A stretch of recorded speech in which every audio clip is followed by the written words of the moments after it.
Ha sido inaugurada recientemente la Policlínica Pontevedra de Casa de Galicia. Está ubicada en la avenida Gianastasio, al kilómetro 21.400 del departamento de Canelones.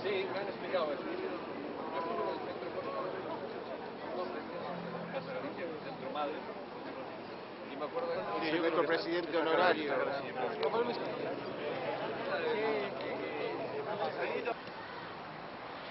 Tenemos que agradecer a mucha gente, indudablemente. Pero quiero decir que esto está enmarcado en el proyecto de viabilidad que se elaboró para la recuperación de Casa de Galicia, de viabilidad y del crecimiento de la institución.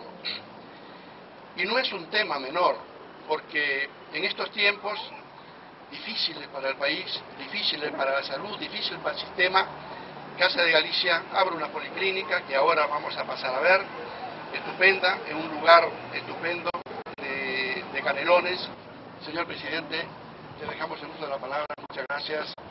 Creo que sobran palabras, que estamos realmente emocionados, todos los que estamos aquí, especialmente la vicepresidenta y yo, de haber acudido a este lugar a inaugurar algo que lleva el nombre para siempre, que llevará el nombre de la provincia de Pontevedra, y animar al presidente de Casa Galicia, a todos los directivos, al gerente de Casa Galicia, a todos que componéis esa comisión directiva, a que sigáis dándole cobertura sanitaria.